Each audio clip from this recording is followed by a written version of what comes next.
हो रहा है, राइट, इट इज चेंजिंग। और मेरा पूरा शरीर, फिजिकल फॉर्म 7 साल में पूरा ही चेंज हो जाता है।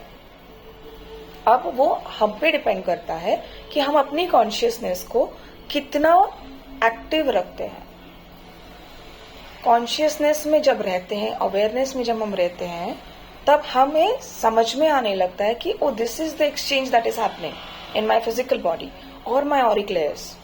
तो मैं एनर्जी फॉर्म में अगर मैं कहूंगी तो my skin is holding this boundary of this physical body, right. तो सिंबोलॉजी